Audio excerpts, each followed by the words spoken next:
বুদ্ধগয়াকে আমরা ফিরে পাবো না, নাকি সেই পান্ডারা দখল করে বসে থাকবে? ওটা অত্যন্ত দুঃখজনক এবং অত্যন্ত লজ্জাস্কর। আমরা মানুষ হিসাবে আমরা সেটা কখনো মেনে নিতে পারি না। সমগ্র বিশ্বের মানুষ আজকে সেই আন্দোলনে ঐক্যবদ্ধ হয়েছে। ইউরোপ, আমেরিকা থেকে সমগ্র হিমাচল, সমগ্র বিশ্ব, এমনকি হিন্দু, মুসলিম, বৌদ্ধ, খ্রিস্টান, জাতি ধর্ম নির্বিশেষে সবাই বলতেছে, কেন বুদ্ধগয়া অন্য ধর্মাবলম্বীরা হাতের মুঠোয় কবজা করে রাখবে?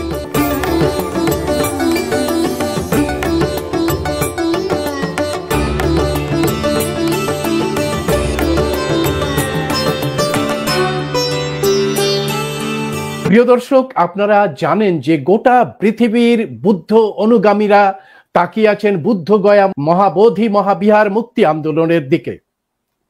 বুক ভরা যন্ত্রণা নিয়ে অপেক্ষা করছেন, তারা অপেক্ষা করছেন সেই দিনটার জন্যে, যেদিন এই অসাংবিধানিক বুদ্ধগয়া টেম্পল অ্যাক্ট 1949 বাতিল হবে। বুদ্ধগয়া মহাবোধি বিহারকে সম্পূর্ণভাবে বৌদ্ধদের হাতে তুলে দেওয়া হবে। এই নিয়ে সারা দেশে আন্দোলন ছড়িয়ে পড়েছে। কাশ্মীর থেকে কন্যাকুমারী পর্যন্ত, লাদাখ থেকে সুন্দরবন পর্যন্ত বৌদ্ধ অনুগামীরা গর্জে উঠেছে, মহাবোধি বিহার মুক্ত করো, বেটি অ্যাক্ট বাতিল করো। আজ এই প্রসঙ্গে আমাদের সঙ্গে সরাসরি আলোচনা করতে এসেছেন সুদূর আমেরিকা থেকে, যিনি Buddhist council of America, international piece monastery, global piece meditation centre এবং ওয়ার্ল্ড বুদ্ধিস্ট টিভির ফাউন্ডার মহাপ্রভু ধম্মানন্দ মহাথেরো। এই যে মানুষটি আমার সামনে উপস্থিত, তিনি এই বুদ্ধগয়া মুক্তি আন্দোলনের একটা প্রধান মুখ। হোয়াইট হাউসের সামনে তিনি সারা পৃথিবীর বৌদ্ধ অনুগামীদের নিয়ে মিছিল করেছেন, র্যালি করেছেন। তিনি ডোনাল্ড ট্রাম্পের সঙ্গে দেখা করার চেষ্টা করেছেন এবং তার হাতে এই সমস্ত বিষয়টিকে তুলে দেওয়ার চেষ্টা করেছেন। আমি সেই মহাপ্রভু ধর্মানন্দ মহাথেরোকে ভয়েস অফ বহুজন থেকে স্বাগত জানাচ্ছি। আমার প্রথম প্রশ্ন আপনাকে, বান্তে, সারা পৃথিবীর এটাই একটা পরম্পরা যে খ্রিস্টানরা গির্জা পরিচালনা করবে, মুসলমানেরা মসজিদ পরিচালনা করবেন, শিখেরা গুরুদুয়ারা পরিচালনা করবেন, হিন্দুরা মন্দির পরিচালনা করবেন এবং বৌদ্ধরা বৌদ্ধ বিহারগুলোকে পরিচালনা করবেন। কিন্তু সেটা তো বাস্তবে হচ্ছে না। বুদ্ধগয়া পরিচালন সমিতিতে ঢুকে পড়েছে এই পান্ডা পুরোহিতের দল এবং তারা বুদ্ধ বিহারকে কলুষিত করে অন্য খাতে প্রবাহিত করার চেষ্টা করছেন। সমগ্র পৃথিবীর বৌদ্ধরা বলছেন এটা অন্যায়, অসাংবিধানিক এবং একটা দখলদারি মানসিকতা নিয়েই পান্ডা পুরোহিতেরা আজকে বুদ্ধগয়া মহাবিহারকে দখল করে আছে। অবিলম্বে এই ভণ্ডামি বন্ধ করা হোক, বুদ্ধগয়া মহাবোধি বিহারকে বৌদ্ধদের হাতে তুলে দেওয়া হোক। আপনার মতামত জানতে চাই। ভান্তে ধর্মানন্দ মহাথেরো। নমো বুদ্ধায়, জয় ভীম। জয় ভীম। আমি প্রথমে শুরু করতে চাই রবীন্দ্রনাথের সেই বাণী দিয়ে, শান্ত হে মুক্ত হে, হে অনন্ত পূর্ণ, করুণাগণ ধরণী তল কর কলঙ্ক শূন্য। পাষাণের মৌনতটে যে বাণী রয়েছে চিরস্থির, কোলাহল ভেদ করে শত শতাব্দী, আকাশে উঠেছে অবিরাম অজেয় প্রেমের মন্ত্র, আমি বুদ্ধের শরণ লইলাম। সাধু সাধু সাধু। রবীন্দ্রনাথ ঠাকুর হাজার বছরের শ্রেষ্ঠ বাঙালি বিশ্বকবি রবীন্দ্রনাথ ঠাকুর যখন বুদ্ধগয়াতে গিয়ে বুদ্ধের পদতল স্পর্শ করে, ওনার মাথা বুদ্ধের পায়ে স্পর্শ করে উনি বলেছিল, আমার মাথা নত করে দাও হে তোমার চরণ দুলার তলে, এই বাণীটি লিখেছিলেন। এবং এই রবীন্দ্রনাথ ঠাকুর উনি পারমিশন নিয়ে 1 সপ্তাহ ওখানে বুদ্ধগয়া বুদ্ধের সামনে বসে ধ্যান করেছিলেন। এর সময় উনি যখন বের হচ্ছে না, দরজা বন্ধ করে দিয়েছিল। ওনার বদি কণিকা দেবী বলতেছে যে ঠাকুরপো ওখানে কি করতেছে।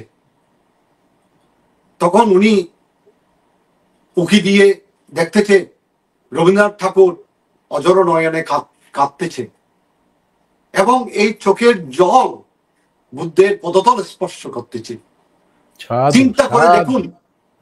চিন্তা করে দেখুন আমরা বাঙালি আজকে সারা বিশ্বের মধ্যে আমরা ছড়িয়ে পড়েছি। আমরা সারা বিশ্বে বর্তমানে 30 কোটি বাঙালি আছি। আমরা কি জানি না রবীন্দ্রনাথ ঠাকুর কে ছিলেন এবং রবীন্দ্রনাথ ঠাকুর বুদ্ধকে কিভাবে ভালোবেসেছিলেন? আমরা কি ভুলে গেছি? এবং দ্বিতীয়বার যখন রবীন্দ্রনাথ ঠাকুর আবার বুদ্ধগয়া ভ্রমণ করেছিলেন, আপনারা হয়তো সেই ইতিহাস জানেন না। রবীন্দ্রনাথ উনি ওনার চুল কেটে ফেলেছিলেন। উনি মাথার সমস্ত চুল কেটে ফেলে বুদ্ধের সামনে ধ্যান করেছিলেন। ওখানে কোনো ভিক্ষু ছিল না তখন। যদি ভিক্ষু থাকতো তাহলে উনি বৌদ্ধ ভিক্ষু হয়ে দেখাতো, বুদ্ধকে দেখাতো। এবং উনি বলেছিলেন যে, দুঃখ করে বলেছিলেন যে বুদ্ধের সময়কালে কেন আমি জন্মগ্রহণ করি নাই? আমি বুদ্ধের সেই বাণী, বুদ্ধের দর্শন, বুদ্ধের শিক্ষা আমি নিজের কানে কেন শ্রবণ করতে পারি নাই, সেই দুঃখটা করেছিলেন উনি। তাহলে চিন্তা করে দেখুন, আমি যেটা বলতে চাই যে এই বুদ্ধের শিক্ষাকে দুটো মানুষ, আধুনিক যুগের দুটো শ্রেষ্ঠ ভারত রত্ন শ্রেষ্ঠ সন্তান আধুনিক যুগের মধ্যে 100 বছরের মধ্যে বুদ্ধকে চিনেছিলেন, বুদ্ধকে জেনেছিলেন, বুদ্ধকে বুঝতে পেরেছিলেন, বুদ্ধের শিক্ষা তাদের জীবনে প্রতিভাত করেছিলেন। প্রথমজন হচ্ছে বিশ্বকবি রবীন্দ্রনাথ ঠাকুর, দ্বিতীয় হচ্ছে আমাদের সর্বজন পরিচিত, আমাদের প্রাণের মানুষ শ্রদ্ধেয় ডক্টর বাবা সাহেব আম্বেদকর। সেই দুইজন শ্রেষ্ঠ সন্তান ভারত রত্ন বুদ্ধকে জেনেছিলেন, বুদ্ধকে বুঝেছিলেন, বুদ্ধের শিক্ষা তাদের জীবনে প্রতিভাত করেছিলেন। আমরা কি সেই ইতিহাস জানবো না? আমরা কি সেই ইতিহাস বুঝবো না? আমি সবাইকে বলতে চাই, আপনারা জেগে উঠুন, আমরা জাগরিত হন। সেই বুদ্ধের দর্শন, বুদ্ধের শিক্ষা, বুদ্ধের বাণী যেখান থেকে উৎসাহিত হয়েছিল, যেই বুদ্ধগয়া থেকে বুদ্ধের সৃষ্টি হয়েছিল, যে বুদ্ধগয়াতে বুদ্ধত্ব লাভ করেছিল, যে বুদ্ধগয়া থেকে বুদ্ধের আলোক উদপাদি, বিদ্যা উদপাদি, পৈয়া উদপাদি আলোক সঞ্চারিত হয়েছিল, সমগ্র পৃথিবী আলোকিত করেছিল, সেই বুদ্ধগয়া আজ আমাদের হাতে নেই। অত্যন্ত দুঃখ এবং পরিতাপের বিষয়। আমরা কি আমাদের বুদ্ধগয়াকে আমরা ফিরে পাবো না, নাকি সেই পান্ডারা দখল করে বসে থাকবে? ওটা অত্যন্ত দুঃখজনক এবং অত্যন্ত লজ্জাস্কর। আমরা মানুষ হিসাবে আমরা সেটা কখনো মেনে নিতে পারি না। সমগ্র বিশ্বের মানুষ আজকে সেই আন্দোলনে ঐক্যবদ্ধ হয়ে গেছে। ইউরোপ, আমেরিকা থেকে আসামদ্র হিমাচল, সমগ্র বিশ্ব, এমনকি হিন্দু, মুসলিম, বৌদ্ধ, খ্রিস্টান, জাতি ধর্ম নির্বিশেষে সবাই বলতেছে কেন বুদ্ধগয়া অন্য ধর্মাবলম্বীরা হাতের মুঠোয় কবজা করে রাখবে। আমি এখানে আমেরিকাতে 5 বার আন্দোলন করেছি। আমাদের এই সমগ্র বুদ্ধিস্ট, আমেরিকান, ইন্ডিয়ান, বাংলাদেশি, থাই, লাওসিয়ান, কম্বোডিয়ান, ভিয়েতনামিজ, আমরা বুদ্ধিস্ট কাউন্সিল অফ আমেরিকার পক্ষ থেকে এবং Ambedkar association of north America এনার পক্ষ থেকে আমরা আন্দোলন অর্গানাইজ করেছি। সর্বপ্রথম মিডওয়েস্ট বুদ্ধিস্ট মেডিটেশন সেন্টারে ফেব্রুয়ারির 15 তারিখে, ফেব্রুয়ারির 12 তারিখে আপনারা আন্দোলন শুরু করেছেন, বুদ্ধগয়া আন্দোলন। ঠিক। আমরা এখানে এই খবরটা পাওয়ার সাথে সাথে আমরা সবাই একত্রিত হয়ে Midwest Buddhist Meditation Center, Detroit, Michigan, US এর মধ্যে আমরা প্রথম প্রতিবাদ করেছিলাম। এবং আমি ওখানে বলেছিলাম শিখদের স্বর্ণ মন্দির শিখেরা কন্ট্রোল করে, ঠিক। এবং দিল্লিতে জামে মসজিদ, এমনকি মক্কা, মদিনা, সমস্ত মুসলিমদের তীর্থস্থানগুলো মুসলিমেরা পরিচালনা করে। খ্রিস্টানদের ভাটিকান সিটির গির্জা এবং ভাটিকান সিটি পর্যন্ত এটা একটা ইন্ডিপেন্ডেন্ট রাষ্ট্র ঘোষণা করা হয়েছে। তাহলে চিন্তা করুন, শিখদের স্বর্ণ মন্দির, হিন্দুদের রাম মন্দির, তারা তারা প্রত্যেকে ওখানে। তো আমি ওখানে বলেছি যে ওখানে তো কোনো বৌদ্ধ ভিক্ষু নাই, ওখানে কোনো বৌদ্ধ নাই ওই পরিচালনা কমিটির মধ্যে। কেন বুদ্ধগয়াতে অন্য ধর্মের লোক থাকবে? এটা কখনো মেনে নেওয়া যায় না, এটা অসাংবিধানিক, এটা একটা কালো আইন, এটা উড্র করা উচিত। আমাদের কারো প্রতি আমাদের বিভেদ নাই, বিরোধ নেই। আমরা বেসিক্যালি আমরা সব ধর্মের প্রতি শ্রদ্ধাশীল, এবং আমরা বৌদ্ধরা কখনো অভক্তি করি না। কিন্তু আমরা মনে করি শিবলিঙ্গের প্রকৃত জায়গা শিব মন্দিরে, বৌদ্ধ বিহারে নয়।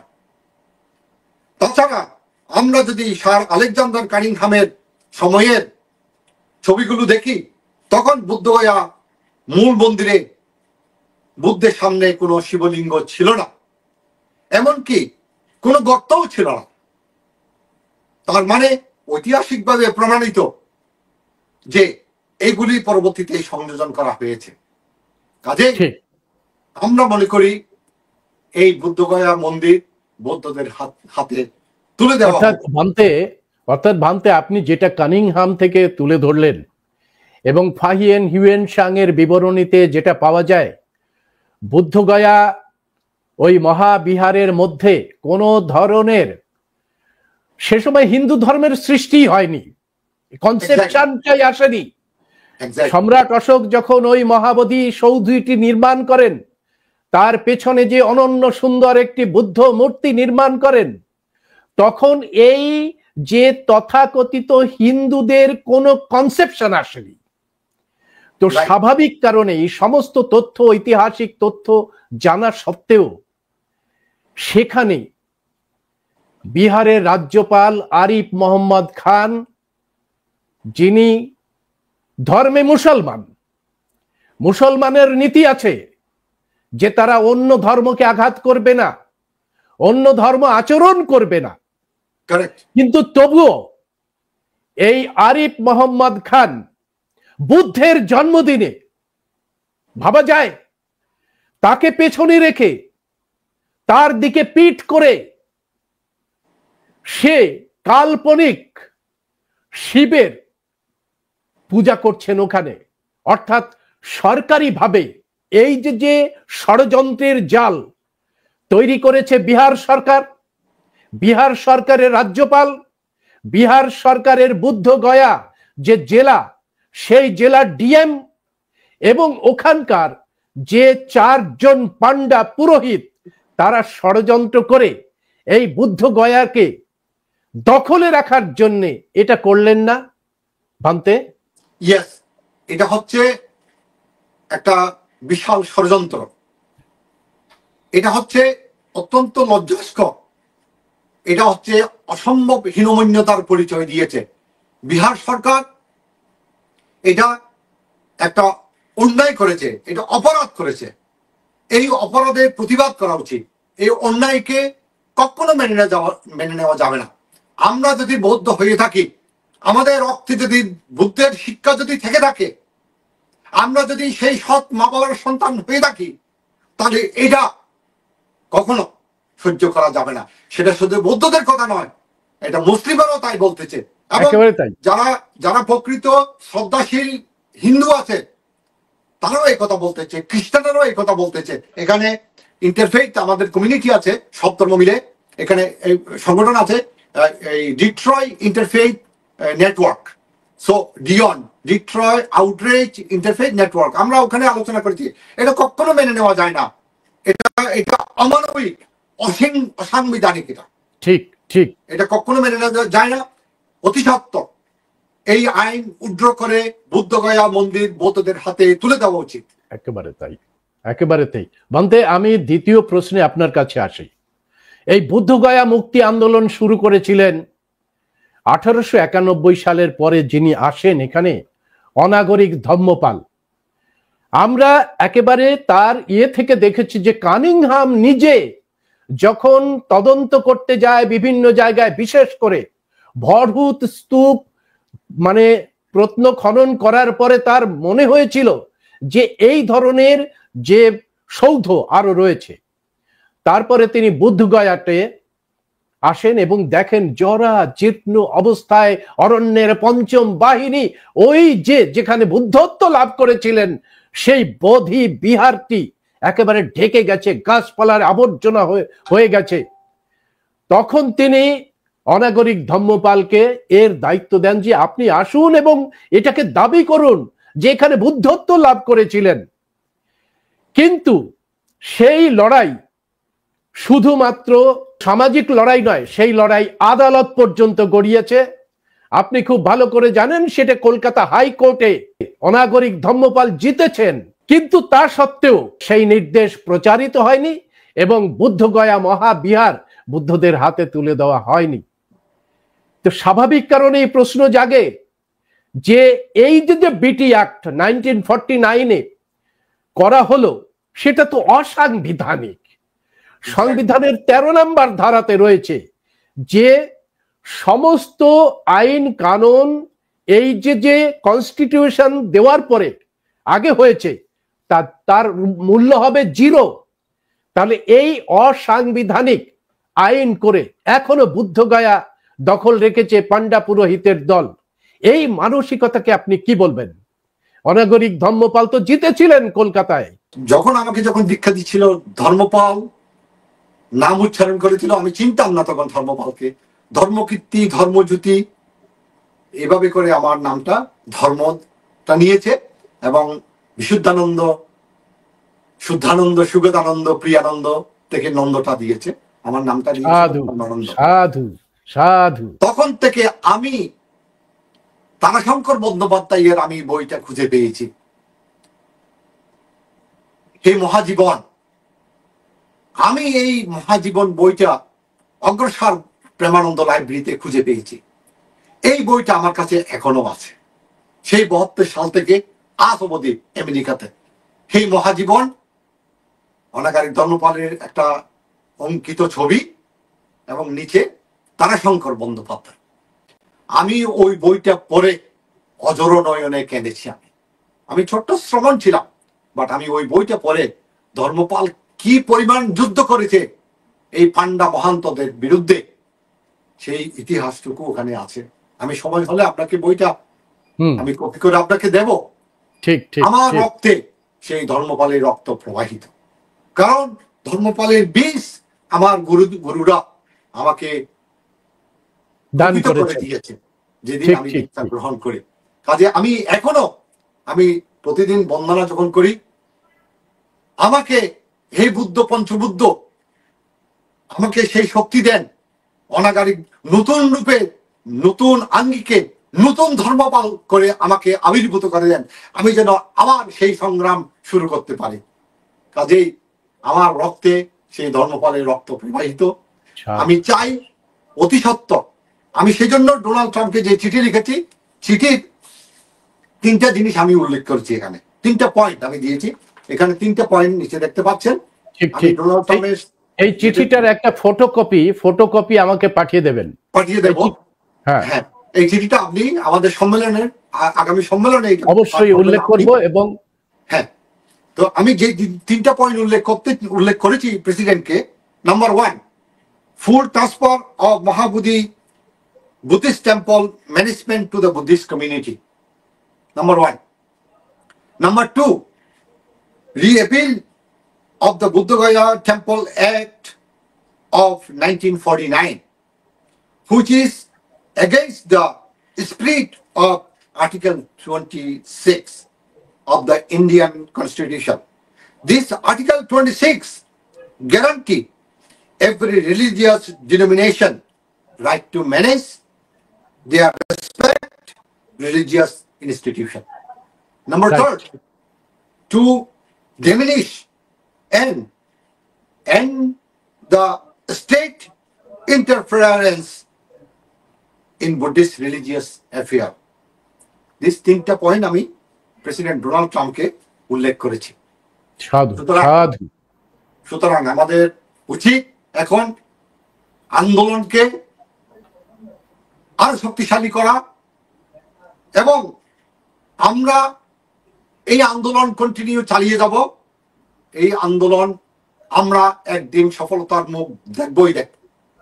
অর্থাৎ ভান্তে আপনি যেটা বলছেন একেবারে ইচ্ছাকৃত ভাবেই এই মহাবোধি মহাবিহার বুদ্ধগয়া যেখানে যেখানে আমাদের গৌতম বুদ্ধ তার বুদ্ধত্ব লাভ করেছিলেন সেটাকে কবজা করে রাখার জন্য দখল করে রাখার জন্য কারণ কোনো ধর্মীয় আচরণ আমরা দেখতে পাচ্ছি না ওদের শুধুমাত্র কবজা করে রাখার জন্যে এবং আধিপত্য বিস্তার করার জন্যই ওরা এই বুদ্ধগয়া মহাবিহারকে দখল করে রেখেছে। এর পেছনে কি অর্থনৈতিক কারণ লুকিয়ে আছে ভান্তে? Correct, you are right. আমি একটু আরো আগে যেতে চাই। সর্বজন শ্রদ্ধেয় মহাসন্ন্যাসী স্বামী বিবেকানন্দ বুদ্ধগয়াতে তিনবার গেছে। চিন্তা করে দেখুন বুদ্ধের প্রতি কত শ্রদ্ধাশীল, কত নমনীয় ছিলেন, বুদ্ধের শিক্ষায় কিভাবে ওনার জীবন আলোকিত করেছিলেন। তিনবার বুদ্ধগয়া পরিভ্রমণ করেছিলেন। আমার কাছে সেই বিবেকানন্দের বাণী সমগ্র এটা আমি পড়েছি এবং স্বামী বিবেকানন্দ কি বলতেছেন শুনেন। যে দেশের কোটি কোটি মানুষ মহুয়ার ফুল খেয়ে বেঁচে থাকে আর 10-20 লাখ সাধু আর কয়েক কোটি ব্রাহ্মণ এই গরিবের রক্ত চুষে খায় আর ওই সাধারণ মানুষের উন্নতির কোনো চেষ্টা করে না, সেটি একটি দেশ নাকি নরক? আর সেই ধর্ম কি একটা ধর্ম নাকি পিশাচের নিত্যখানা? এটা তলিয়ে বুঝতে পেরেছি সমগ্র ভারতবর্ষ ঘুরে বুদ্ধগয়া পরিভ্রমণ করে। এই কথা কে বলেছেন? স্বামী বিবেকানন্দ বলেছেন। আপনারা জানেন সেই কুচক্রী মহল স্বামী বিবেকানন্দকে হত্যা করেছে, এটা আমি জানি, আমি ইতিহাস পড়েছি। আজকে যারা হিন্দু ধর্ম নিয়ে লাফালাফি করতেছে তারা জানে না হিন্দু ধর্ম কাকে বলা হয়, কত প্রকার কি কি। তারা যেগুলো নিয়ে ব্যস্ত আছে সেই পাগলামি ছাড়া আর কিছু নয়। তাদের উচিত বুদ্ধকে স্মরণ করে বুদ্ধের পদতলে এসে সত্যিকার হিন্দু ধর্মকে জাগরিত করা। স্বামী বিবেকানন্দ শিকাগো বক্তৃতার মধ্যে বলেছিলেন 1893 সালে, Buddhism is the fulfilment of Hinduism. তার মানে কি? তার মানে হিন্দু ধর্ম এখানে এসে এতটুকুর মধ্যে এসে থেমে গেছিল। সেই বুদ্ধিজম এসে বৌদ্ধ ধর্ম হিন্দু ধর্মটাকে পূর্ণতা দিয়েছে। আমাকে একটু ক্ষমা করবেন ভান্তে। হ্যাঁ, হিন্দু ধর্ম পাল আমল পর্যন্ত বিস্তৃত হয়নি। এক্স্যাক্টলি। স্বাভাবিক কারণেই যারা বুদ্ধিজমের আগে হিন্দু ধর্মকে প্রতিষ্ঠা করার চেষ্টা করছে তারা এই ধরনের আবর্জনার স্তূপ ছড়িয়ে গেছে এবং সেই আবর্জনার স্তূপ থেকেই মনে হচ্ছে যে হিন্দু ধর্মের আর একটা রূপ হচ্ছে বুদ্ধিজম। কিন্তু আমাদের 28 বুদ্ধের ইতিহাস আছে। হিন্দু ধর্ম বলে কোন ধর্ম 1920 সাল পর্যন্ত ভারতে তার কোনো অস্তিত্ব নেই। হিন্দু শব্দটি পার্সিক শব্দ, সেটা গালাগাল। সুতরাং এই ব্রাহ্মণ্যবাদীরা কোন ধরনের ধর্ম ভারতে এখনো তৈরি করতে পারেনি। আমাদের যে পারম্পরিক ধর্ম সেটা বুদ্ধিজম। বুদ্ধিজমে এসে সারা পৃথিবী এনলাইটেন্ড হয়েছে গৌতম বুদ্ধের 84,000 দেশনার মধ্যে দিয়ে এবং সেটাকে কবজা করার জন্যই ওরা গৌতম বুদ্ধের আগে এই ব্রাহ্মণ্যবাদকে হিন্দুজমকে প্রতিষ্ঠা করার ষড়যন্ত্র করছে। আমরা এই তত্ত্বকে আনথ্রোপোলজিক্যালি, আর্কিওলজিক্যালি খারিজ করে দিচ্ছি। আমরা প্রমাণ করেছি যে মুসলিম আমলের আগে হিন্দুইজমের কোনো অস্তিত্ব নেই। একেবারে সন্তর্পণে বিবেকানন্দ যেটা করেছেন সেটা করেছেন যে তিনি হিন্দুত্বকে বুদ্ধিজমের রূপে দেখেছেন। আমরা বিবেকানন্দের এই মতের সঙ্গে মানতে পারছি না। বুদ্ধিজম একেবারে একটা ক্রিস্টাইলড মানবিক ধর্ম, জীব ধর্ম, সমস্ত জীব সত্তা, সব্যে সত্তা, দৃশ্য অদৃশ্য, বিমূর্ত বিমূর্ত, সমস্ত সত্তার ইকো সাস্টেনেবল অবস্থান হচ্ছে বুদ্ধিজমের প্র্যাকটিস। এক্স্যাক্টলি। সুতরাং আমার মনে হয় বান্তে যে এই যে বুদ্ধগয়াকে কবজা করে রাখার একমাত্র উদ্দেশ্য হচ্ছে তাদের যে ইনফিরিয়রিটি কমপ্লেক্সে চলছে ব্রাহ্মণদের, সেটাকে খানিকটা প্রলেপ দেওয়া, আর পাশাপাশি হচ্ছে লোভ। কারণ সারা পৃথিবীর মানুষ ওই বুদ্ধগয়াকে যেভাবে দান, আমাদের বলেছিল ধম্মদান, সেই ধম্মদানের মধ্যে দিয়ে যেভাবে করছে তাতে গোটা বিহার রাজ্য চলছে, গোটা ভারতবর্ষ চলছে। সুতরাং ওরা ধরতে পেরেছে যে এই যে বুদ্ধ বিরাসত গুলোকে কবজা করতে পারলেই না কাজ করে খাওয়া যাবে, এবং না কাজ করে খাওয়া যাবে, এবং এই যে মূল নিবাসী মানুষের উপরে ছড়ি ঘোরানো যাবে। বলতে আমি আপনার কাছে তৃতীয় প্রশ্নে আসি, যে বুদ্ধগয়া আপনি বলেছেন, রবীন্দ্রনাথের কথা বলেছেন, স্বামী বিবেকানন্দের কথা বলেছেন, তারা বুদ্ধগয়াতে এসেছিলেন, রবীন্দ্রনাথ অঝোর ধারায় কেঁদেছিলেন।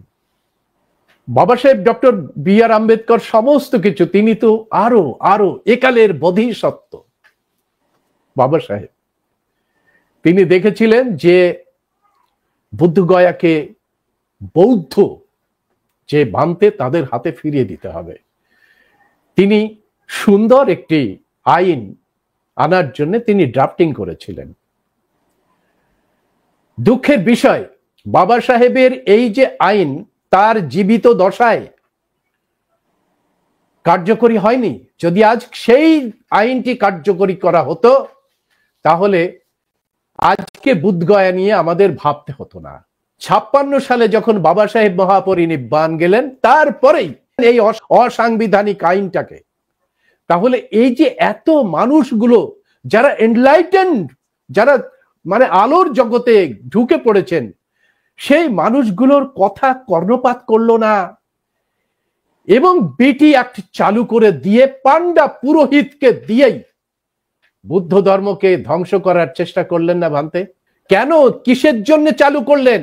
ওই অ্যাক্ট তো স্বাধীনতার পরে চালু হয়েছে। তাহলে বাবা সাহেবের অ্যাক্টটাকে কেন তারা ওখানে চালু করলেন না, যেটা বাবা সাহেব ভেবেছিলেন? অথবা অনাগরিক ধম্মপাল যে হাইকোর্টের নির্দেশটা পেয়েছিলেন, সেই নির্দেশ অনুসারে কাজ করলো না কেন? সরকার কি তাহলে কোনো একটা প্রভাবশালী গোষ্ঠীর দ্বারা নিয়ন্ত্রিত হচ্ছিল ভান্তে? ইয়েস। এখন আমার কথা হচ্ছে যে 1949 বিটিএমসি অ্যাক্ট যেটা আছে, আমরা যদি ভারতের সংবিধানের যদি আর্টিকেল 26 পড়ে থাকি, ঠিক ওখানে একেবারে পরিষ্কার ভাবে ক্লিয়ার ভাবে উল্লেখ করা হয়েছে আর্টিকেল 26 এর মধ্যে যে প্রত্যেকটি ধর্মের তীর্থস্থানগুলো যার যার ধর্মীয় ভাবে এটা পরিচালনা করবে। তো আমরা যদি ভারতের সংবিধানকে মেনে থাকি, অ্যাডপ্ট করে থাকি, এবং এই সংবিধানকে পার্লামেন্টে ভারতের সরকার যদি এটাকে বিশ্বাস করে থাকে, আর্টিকেল 26 1949 অ্যাক্ট অটোমেটিক্যালি এটা ডেমিশ হয়ে যাওয়ার কথা। কিন্তু কেন হচ্ছে না? আমরা একটা কাজ করতে পারি। ভারতের সংবিধান বিশেষজ্ঞ যারা আছে, সেরকম বিচারপতি এবং লয়ার যারা আছে, তাদেরকে দিয়ে Article 26 at the same time. This is the Article 26. This is the 1949 Act. পাশাপাশি রেখে আমরা এটাকে চ্যালেঞ্জ করতে পারি যে if you are believe Article 26 and 1949 Act automatically এটা dismiss.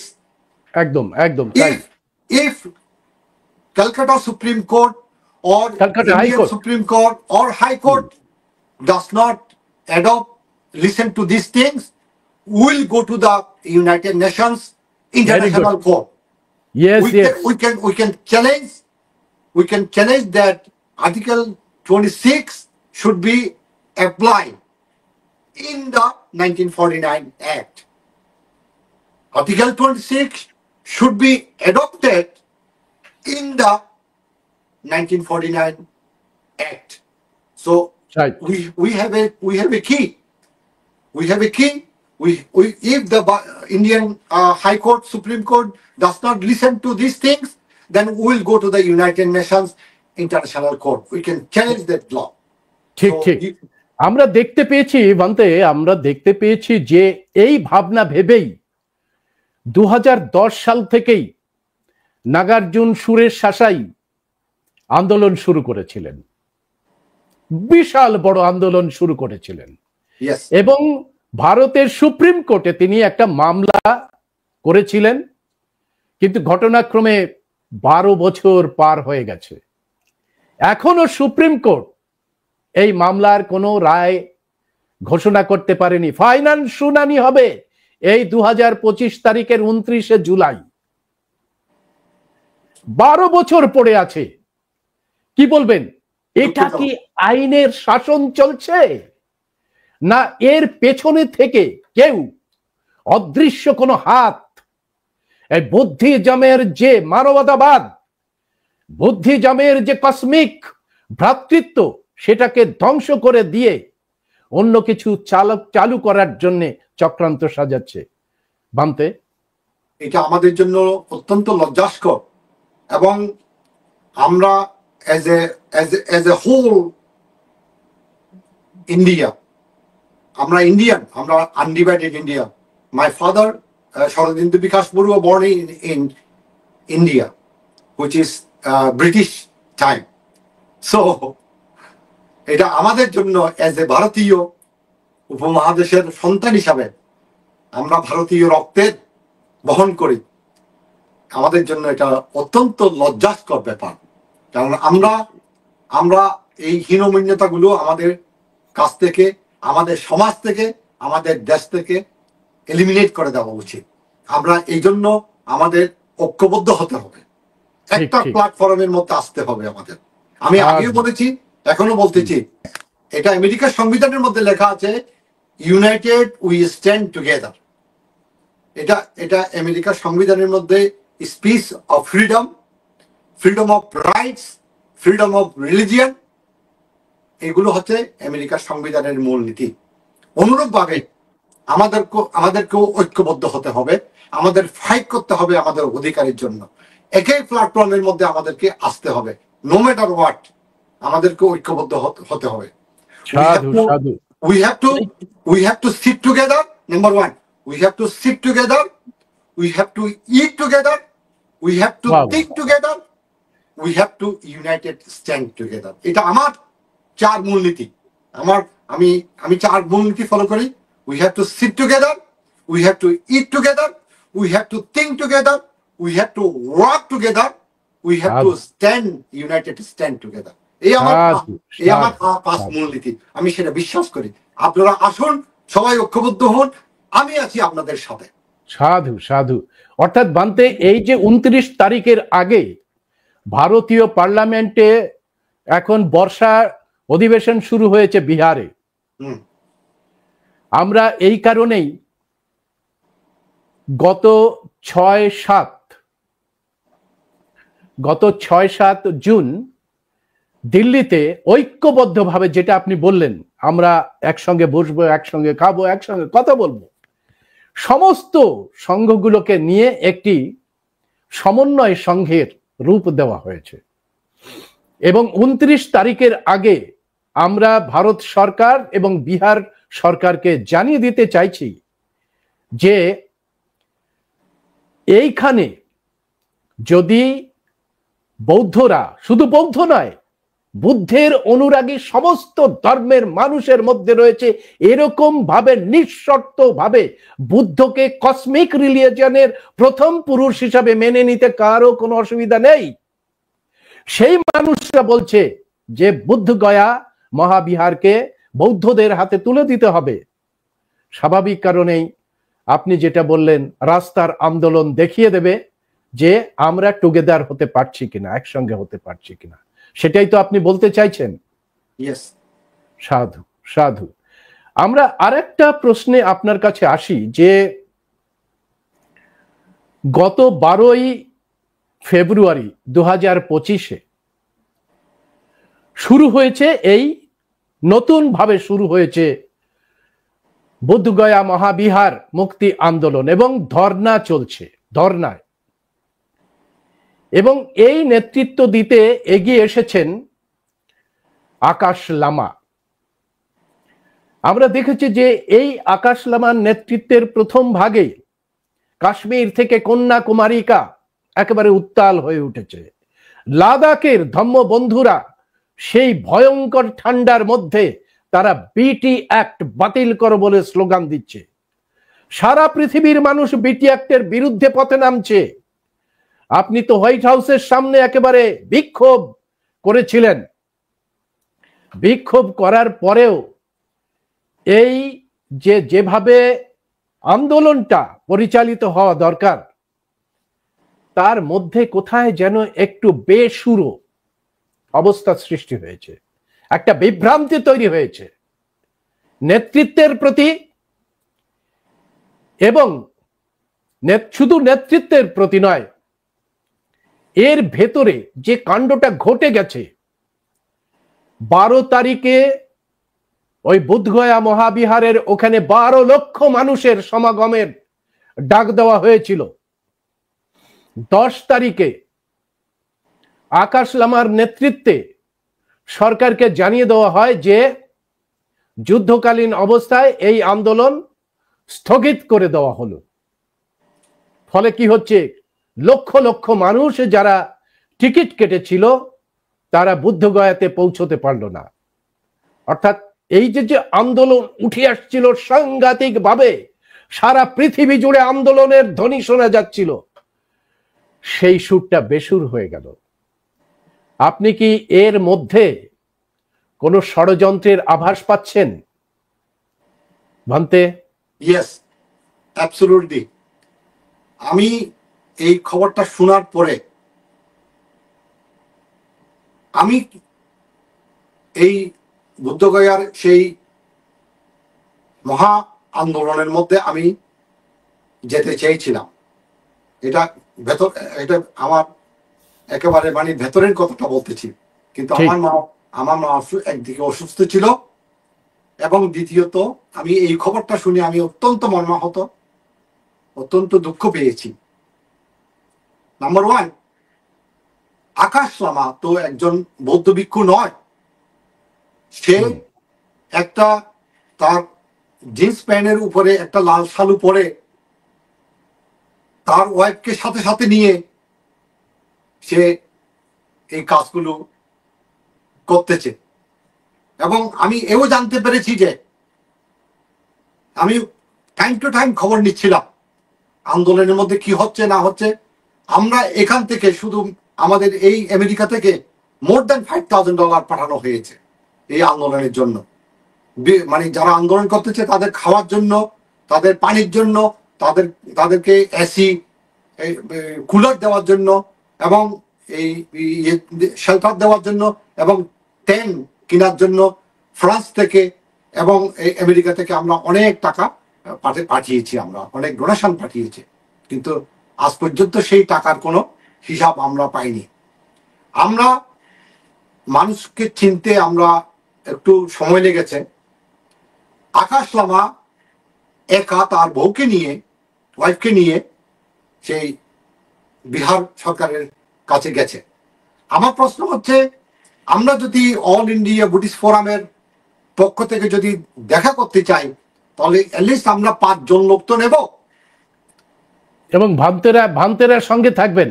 ভান্তেরা সঙ্গে থাকবে, কোনো ভান্তে নিয়ে যায়নি। এবং সেই অল ইন্ডিয়া বুদ্ধিস্ট ফোরামের প্রেসিডেন্ট যিনি হচ্ছে কি বলে অন্যতম একজন প্রেসিডেন্ট আশিস বড়ুয়া, যিনি দিল্লি হাইকোর্টের মধ্যে কেসগুলো দেখাশোনা করতেছে, অত্যন্ত কম খরচে এই 400 পৃষ্ঠার লেখা সাবমিট করেছে, অত্যন্ত কম খরচে।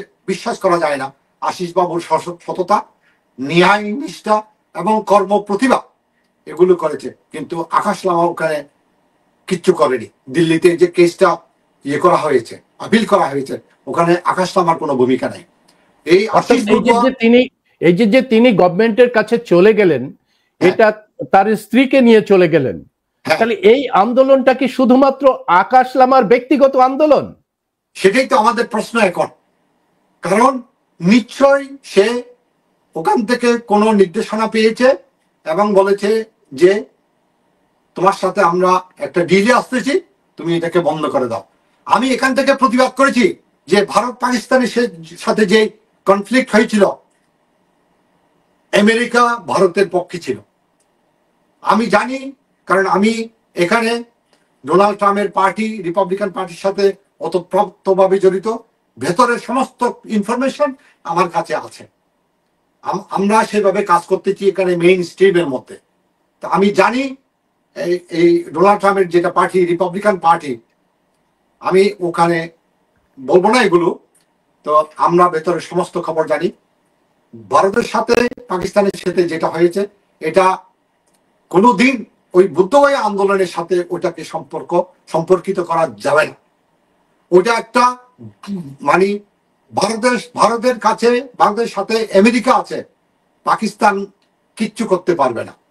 মানে বড় বলেছে যে পাকিস্তান ওখানে বোমা মেরে দেবে, এটা ইম্পসিবল। এটা একটা মিথ্যা বানোয়াট, এটা একটা ষড়যন্ত্র।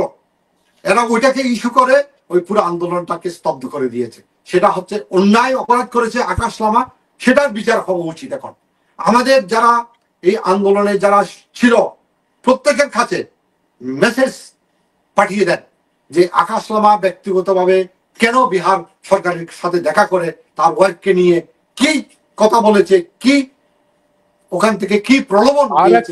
আর একটা অভিযোগ উঠেছে ভান্তে, আর একটা অভিযোগ উঠেছে যে এই আন্দোলনে 12 তারিখের পরে থেকেই এই আন্দোলনের একজন প্রধান মুখ উঠে এসেছিলেন, একেবারে ইয়াং আগুন জ্বালানো নেতৃত্ব নিয়ে উঠে এসেছিলেন বান্তে বিনয়াচারিয়া।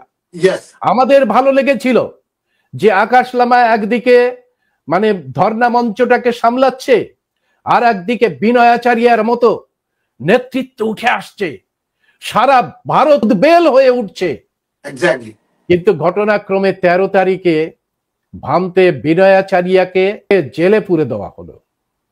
সেই মানুষটি হাতে মানে গরু বাঁধার দড়ি, তাকে বেঁধে রাখা হয়েছে, তাকে সামনে আনা হয়েছে।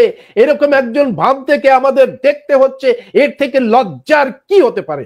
ভান্তে, এই যে বিনয়াচারিয়ার অ্যারেস্ট করার পেছনে অনেকে দাবি করেছেন যে আকাশ লামার হাত রয়েছে, কারণ দুটো এফআইআর করেছে আকাশ লামার অত্যন্ত ঘনিষ্ঠ দুজন ভান্তে। আপনি কি বলবেন? এক্স্যাক্টলি, আমি ওই খবরটা শুনেছি।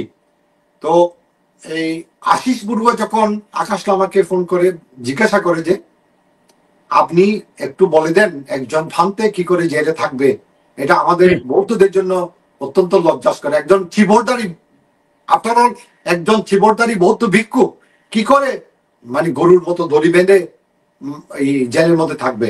তো আকাশ লামা প্রতি উত্তরে বলেছিল, তাতে কি হয়েছে, তাতে কি হয়েছে, ও দরকার হলে জেলে থাকবে।